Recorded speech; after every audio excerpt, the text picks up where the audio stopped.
قبل ما تعملي جلسه التنظيف العميق او الاكسجينيو عندنا هنا في مركز شايني، هقول لك على اهم التريكات اللي لو عملتيها هتحصلي على بشره زجاجيه وهتعالجي بشرتك، هتعالجي الرؤوس السوداء والبيضاء والدهون، وهتعملي تقشير وهتعالجي التصبغات.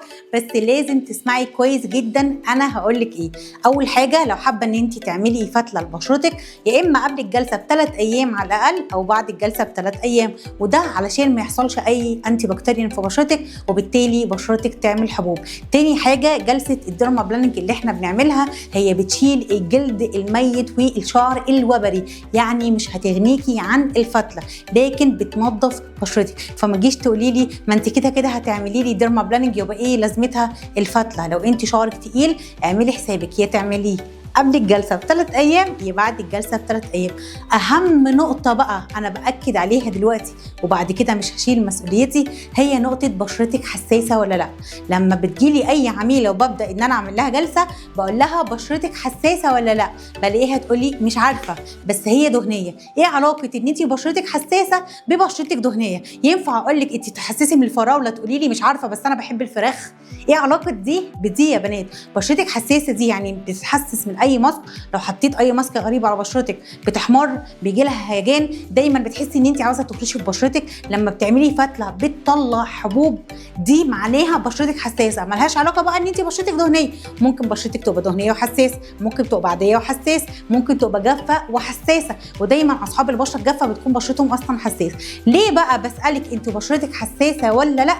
علشان احنا عندنا هنا ماسكات كتيره جدا. اصحاب البشره الحساسه بنحط لها نوع معين من الماسكات، واصحاب البشرات العاديه بحط لها انواع معينه من الماسكات. كمان عندنا تقنيه اسمها تقنيه الديرما بين بالتقشير المضاعف. التقنيه دي ما ينفعش اعملها لواحده بشرتها حساسه، طبعا هتجيب نتيجه عكسيه لان احنا بنحط مواد تقيله جدا على البشره. لو انت بشرتك حساسه حطيت لك المواد دي ممكن تعمل التهاب وممكن تعمل تصبغ، وتيجي بعد كده تقولي لي انا بشرتي التهبت انت السبب.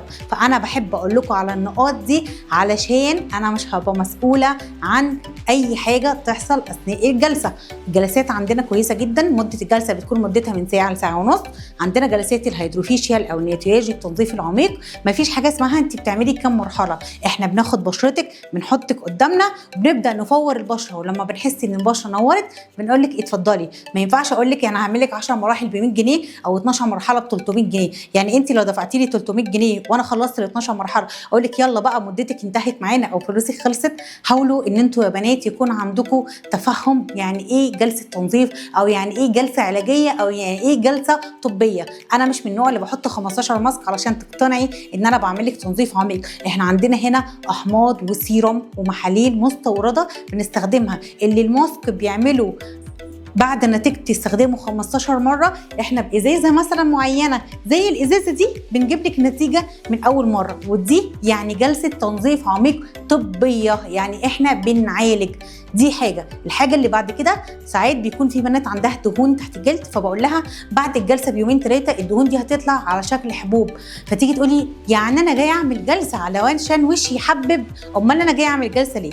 عارفين فكره لما بتستخدمي غسول معين فتقولي لي ده اول اسبوع اطلع حبوب وبعد كده عالج نفسه بنفسه؟ جلسه التنظيف العميق اسمها عميق، يعني من تحت الجلد. احنا بنحاول ان احنا نطلع كل الدهون اللي تحت الجلد بره الجلد، فلما تطلع بنحافظ على البشره وبنعالجها، بيبقى علاجها اسهل، فبيكون شكل بشرتك نقي وجميل من بره ومن جوه. وده اللي بيفرق مركز شايني عن اي مكان تاني، ان احنا بنعالج البشره، مش مجرد ان انت بتعملي جلسه وبتمشي خلاص وبنديكي روتين طبي معالج بتمشي. ده غير الاهتمام ومتابعه العميل. يا رب يكون فيديو النهارده عجبكم وتكونوا عرفتوا التفاصيل اللي انا بتكلم فيها. كانت معاكم آلاء جمال، سكين كير اند هير ثيرابيست من مركز شايني. مع السلامه.